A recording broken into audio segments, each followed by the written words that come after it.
Building a 74-gun ship of the line at Deptford Shipyard in the 1750s was a monumental task, reflecting the height of 18th-century shipbuilding craftsmanship.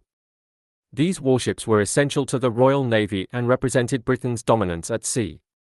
In today's world, building a replica of such a ship would be a unique and expensive endeavor. Let's explore the process of constructing such a ship in the 1750s, the costs involved, and how those costs would compare to building the same ship today. Construction of a 74-gun ship of the line in the 1750s. 1. Design and planning. A 74-gun ship of the line was part of the third rate in the Royal Navy.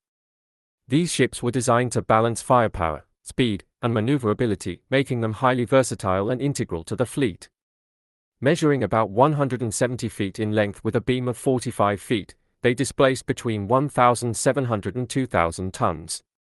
The Navy Board and the master shipwright carefully crafted the design based on lessons learned from previous ships. 2. Materials. Wood. Up to 2,000 mature oak trees were needed to construct one ship. Oak was the primary material for the frame and hull due to its strength and durability. Other materials. Pine was used for masts, hemp for rigging, iron for nails and fittings, and canvas for sails. In later years, copper sheathing was added to protect the hull from marine growth.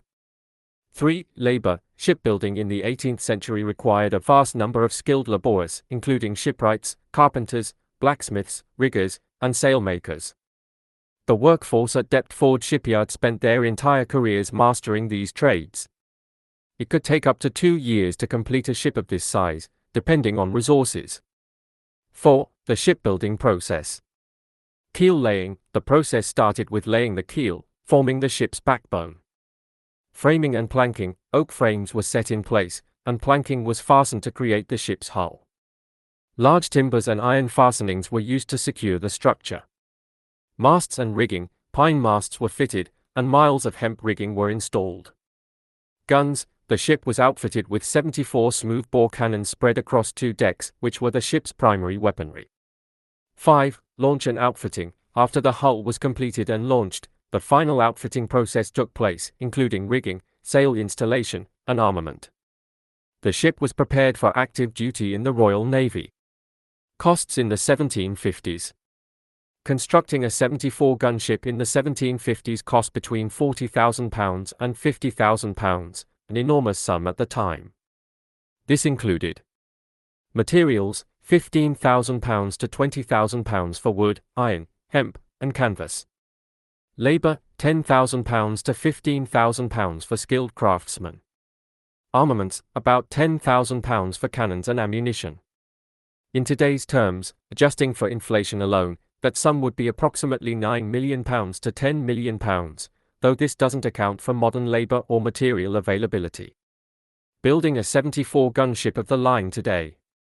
If we were to build a faithful replica of a 74-gun ship of the line today, the costs would be much higher due to modern labor rates, the scarcity of traditional materials, and contemporary regulations. Let's explore what it would take. 1. Materials. Wood. The most challenging aspect of rebuilding a ship like this today would be sourcing suitable oak. Large, mature oak trees are now rare, and gathering the 2,000 trees needed would be costly, possibly running into several million pounds.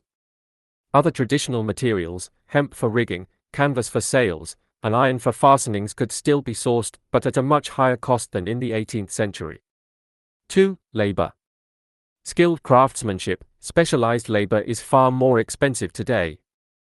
Shipwrights, carpenters, and riggers with knowledge of traditional wooden shipbuilding methods are rare, meaning they would command higher wages. The labor alone for such a project could cost between £5 million and £10 million. Construction time. While machinery would speed up some aspects of construction, many elements would still require hand craftsmanship, particularly in the detailed woodworking. The entire process could take 3 to 4 years. 3. Modern regulations. Even if the ship were built as a historical replica, modern safety standards would need to be considered. Environmental laws, shipyard safety, and compliance with maritime regulations would all add to the cost. 4. Construction process. The process would follow traditional shipbuilding steps as closely as possible, starting with the laying of the keel, framing, planking, and outfitting. While modern tools would assist in some areas, much of the labor would need to be done by hand, just as in the 18th century. Estimated costs for building a 74-gun ship today. Based on modern factors, here's a rough estimate of costs. 1. Materials. Timber, £2 to £4 million. Iron and fastenings, £500,000. Hemp and canvas, £700,000. Copper sheathing, if used, £1 million. 2. Labor. Skilled labor, £5 to £10 million. Riggers, sailmakers, and other specialists, £2 to £3 million. 3. Additional costs. Dockyard facilities and equipment, £1 million. Compliance with safety regulations, £500,000. Final outfitting and launch, £500,000. Total estimated cost. Conservative estimate, £10 to £15 million. Higher estimate, £15 to £20 million. Comparison to modern warship costs. While building a 74-gun ship of the line today would cost between £10 million and £20 million, constructing a modern warship, such as a destroyer or frigate, can cost hundreds of millions to over £1 billion due to the advanced technology, materials, and capabilities of today's naval vessels. Conclusion. In the 1750s, constructing a 74-gun ship of the line at Deptford Shipyard was a massive undertaking that cost £40,000 to £50,000, an enormous investment at the time. In today's world, building a faithful replica would cost between £10 million and £20 million, reflecting modern labor rates, the scarcity of materials, and the additional cost of adhering to today's safety and environmental regulations. Though costly, such a ship would be a remarkable testament to the craftsmanship and naval power of 18th century Britain. If you've enjoyed this video, don't forget to hit the like, share, and subscribe buttons to stay updated with more content. This content has been adapted from the powerful features of Polyspeaks for You, South Africa's leading accessibility software. Learn more at www.polyspeaksforyou.co.za. We invite you to support this meaningful dyslexic initiative, crafted and developed by an individual who personally understands the challenges of dyslexia.